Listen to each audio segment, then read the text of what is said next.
안녕하세요.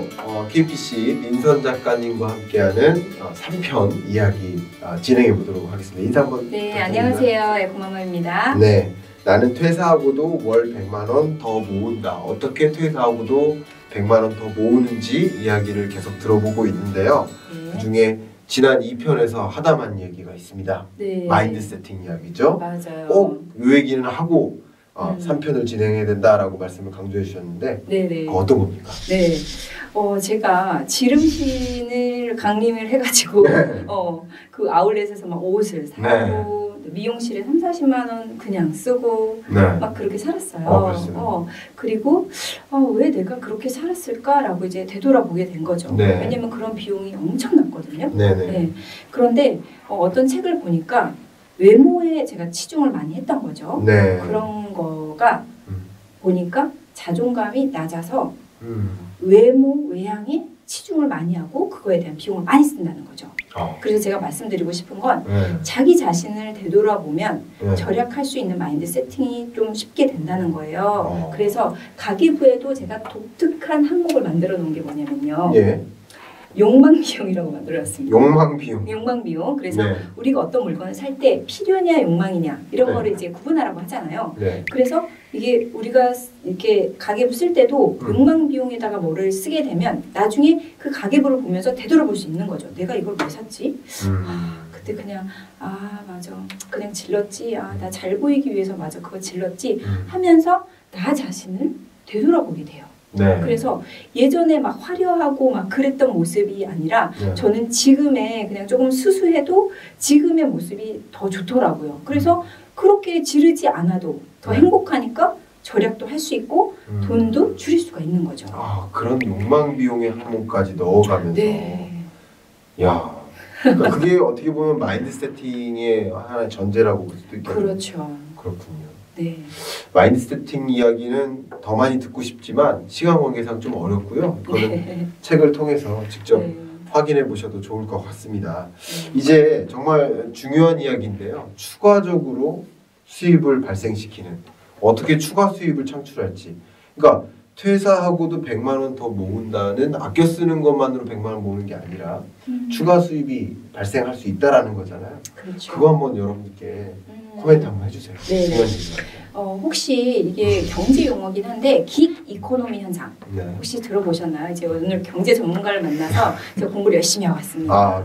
네. 그래서 긱 이코노미 현상이라는 게 이제 그런 거죠. 정규직, 지금은 이제 회사 소속된 정규직에서 우리가 돈을 버는 시스템이라면 이제는 프리랜서가 더 많아지는 현상. 그거를 긱 이코노미 현상이라고 하더라고요. 네. 자, 그렇게 되면 이제 혼자 일을 해야 되고 프리랜서가 되는 거예요. 그럼 뭐를 가장 먼저 해야 될까요? 뭐죠? 자, 퍼스널 브랜딩을 해야 되는 거죠. 네. 회사를 다녔으면 회사에서 알아서 브랜딩을 하는 거죠. 그런데 이제는 내가 1인 기업이고 1인 회사가 되는 거예요. 네. 저도 최근에 이제 회사를 차렸는데요. 그러다 보니 이 회사를 잘 홍보하려면 저를 잘 알려야 되겠죠. 그게 퍼스널 브랜딩입니다. 자, 그러면 지금 그 전에도 그랬지만 지금 비대면이라서 더 사람을 만나기가 힘든데 어떻게 해야 되겠어요? 당연히 SNS를 통해서 퍼스널 브랜딩을 해야 되겠죠. 그래서 그렇게 블로그를 열심히 운영하시는군요. 네. 그래서 뭐 유튜브도 있지 않아요? 뭐 그렇게 하지만 유튜브도 하시면 좋아요. 하시면 좋은데 뭐 촬영 장비니 편집이니 이런 것들이 처음 접근하기는 쉽지 않다. 그래서 블로그는 일단 뭐 사진 핸드폰으로 찍으셔도 되고 글도 한두 줄 이렇게 써서 이제 시작을 하실 수가 있는 거죠. 자, 그래서 블로그를 통해서 어떻게 했느냐? 블로그를 이렇게 쓰다 보니까 거기서 이제 협찬이 들어오게 돼요. 아까 이제 협찬을 얘기를 하셨는데 제가 이제 뭐 장난으로 사람만 빼고 다 온다. 온갖 물건이 다 와요. 식재료부터 해서 신청을 하게 되면 뭐 옷, 뭐 미용실, 맛집 이런 것까지 다 가요. 그래서 제가 한창 열심히 했을 때는 이제 이게 어느 정도 될까라고 계산을 했더니 월 100만 원이 넘더라고요. 그래요? 블로그 관리만으로도? 네네. 그렇게 협찬을 받는 게. 그리고 블로그를 하게 되면 또 유튜브만큼은 아니지만 광고 수익이 또 있어요. 그래서 뭐 아예 간식비 정도 커버가 되게.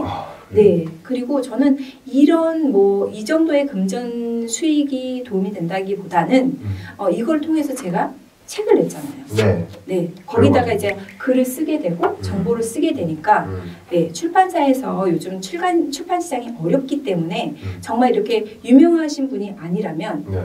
어느 정도의 SNS가 베이스가 되어 있지 않으면 출판사에서도 리스크를 감수하면서까지 출간을 해주기가 어려운 어렵죠. 시장이죠. 네, 그래서 이렇게 통해서 또 책을 내요. 그러면 또 인세를 받고요. 이걸 그렇지. 통해서 또 강의도 할 수 있고요. 네. 또 더도 좋은 거는 이렇게 인연을 만날 수가 있어요. 네. 네. 그러네요. 그거 중요하네요. 너무 중요하죠. 왜냐면 책 뒤에 무심하게 썼던 돈에 대한 소비 습관을 바로잡아주고 통장에 스쳐 지나가는 돈을 지킬 수 있는 현실적인 돈 관리법을 상세하게 알려준다. 네, 맞아요. 제 코멘트입니다. 그래서 세상과 연결할 수 있는 기회, 그런 기회도 주고요. 네. 또 제가 아까 월백더 코칭을 하고 있다고 하는데 어디선가 모객을 해야 되겠죠. 네. 그런데 어떤 플랫폼에서 사용을 하게 된다면 네. 수수료를 한 30% 40% 그 이상 모객하는데? 그렇죠. 모객할 그렇죠. 때 7, 80%도 낸단 말이에요. 그렇군요. 네. 근데 내가 블로그를 이제 제대로 운영을 했으면 네. 수수료 제로죠. 그렇겠네요. 네. 그래서 돈관리법 코칭을 지금 하고 계신데 네. 그 코칭의 모객도 블로그를 주로 이용을 하시는 건가요? 네, 블로그도 하고 네. 또 제가 블로그도 크니까 다른 데랑 또 협업해서 또 모객도 하고요. 아, 같이 협업해서 네, 모객하고. 하는 것도 있고요. 네. 또 제가 블로그를 그냥 시작했어요. 어디서 배우지는 않고. 네. 근데 경험을 통해서 지식이 정말 많이 쌓였더라고요. 되돌아보니까. 그렇군요. 네, 그래서 지금 제가 블로그 강의도 합니다. 아, 블로그를 어떻게 해야 그렇죠. 되는지를 알려주시는 네네. 블로그 전문가시네요. 네, 그리고 아. 네이버 메인이라고 있어요. 여러분이 뭐 네. 경제 M 하고 이렇게 딱 들어가면 네. 거기에 대표 글들이 나오죠. 네, 네. 근데 제가 메인에 23번 이상이 떴습니다. 그래서 네, 그렇게 해서 블로그도 점점 이제 커지게 되었고요. 그때 됐고. 네, 그래서 이제 블로그를 정말 무조건 해라. 무조건 해라라고 이제 말씀을 드리는 거죠. 아, 그렇군요. 네. 그러면 결국 그 민선 작가님께서 돈관리법 코칭을 많이 해주시는데 또 혹시 이 영상을 보시고 나도 에코마마 민선 작가님으로부터 돈관리 코칭 좀 받고 싶어 하는 그런 여러 가지 니즈가 있을 것 같아요. 네. 그래서 그런 부분에 대해서 좀 말씀을 듣고 싶은데 네. 특히 온라인 강의로 블로그에서 월 100만 원 더 모으는 돈관리법 이거 재무 코칭을 이제 하고 계시지 않습니까? 네, 네. 이 부분에 대해서 좀 얘기 좀 많이 해주세요. 네. 네. 요즘 또 코로나로 인해서 우리가 어떤 강의를 듣고 싶은데 또 모여서 듣기가 어려운 상황이에요. 그리고 특히나 엄마들은 어딜 나가는 게 힘들어요. 왔다 갔다 2-3시간 나가기 때문에. 네. 그래서 온라인으로 제가 다 촬영을 했습니다. 네. 온라인 동영상 강의로 촬영을 했고 네. 이제 매일매일 그 영상을 주고 미션을 줍니다. 네. 네, 미션을 드리고 그 미션을 수행하면서 그 다음 단계 또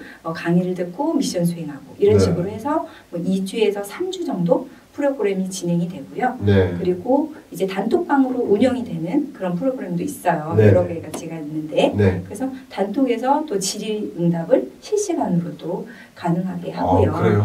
네, 그리고 지금 최근에 제가 이제 협업하는 게 보험 리모델링 전문가를 섭외를 했습니다. 네, 그래서 이제 고정비에서 가장 큰 게 보험인데요. 보험을 가입을 해놓고 막상 뭐가 들었는지 보장 내역도 모르고요. 네. 모를 뿐더러 진짜 일이 생겨서 갔는데 보장을 받을 수가 없는 상황이 많습니다.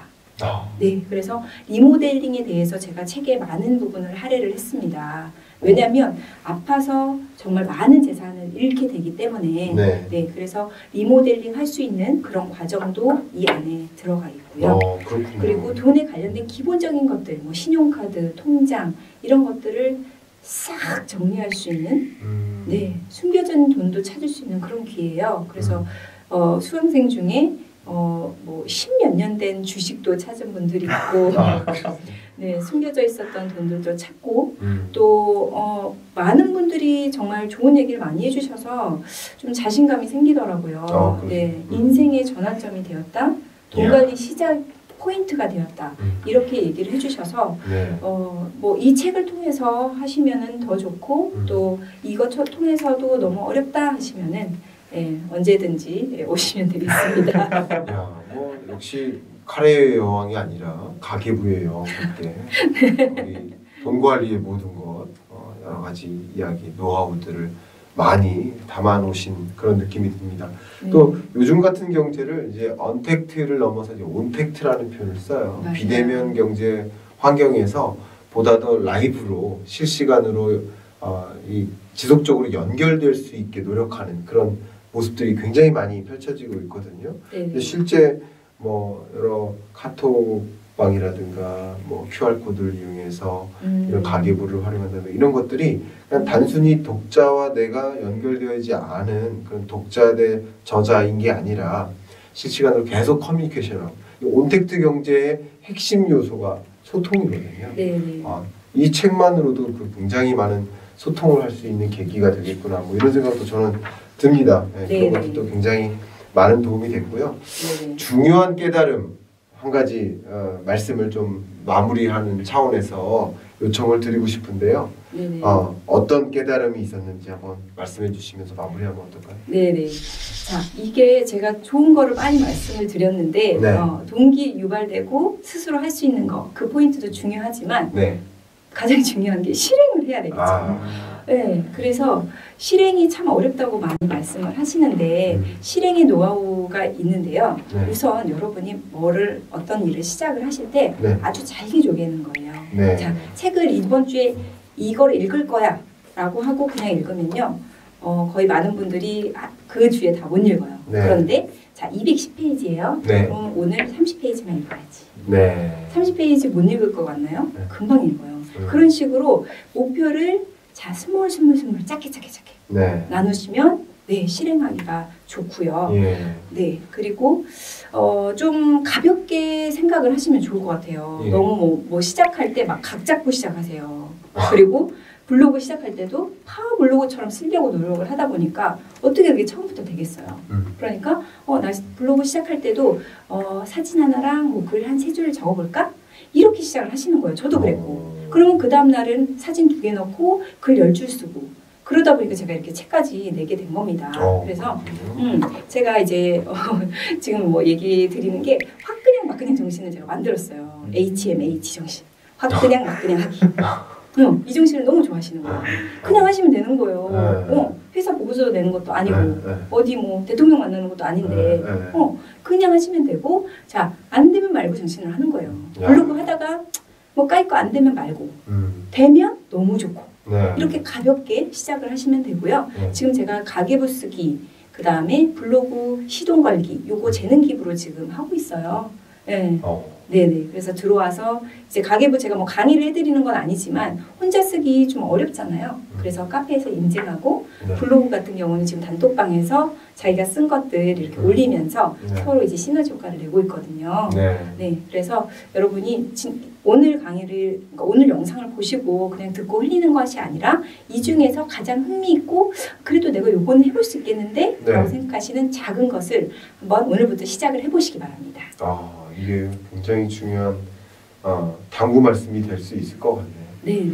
정말 가계부의 여왕 말씀답게 퇴사하고도 많은 분들이 이런 고민을 하고 계시거든요. 퇴사는 해야 되는데 그러면 나는 경제적인 그런 독립은 어떻게 하지? 이런 고민들이 굉장히 많이 있으실 텐데 전원맘 1년 만에 어떻게 이렇게 책까지 내고 또 연 1,500만 원씩이나 저축하는 그런 자산관리 기술 더 상세히 알고 싶으시다면 이렇게 누차 말씀드리는 나는 퇴사하고도 월 100만 원 더 모은다. 이 책 더 참조하시면 좋을 것 같습니다. 여기서 여러분들과 마무리하도록 하겠습니다. 감사합니다. 감사합니다.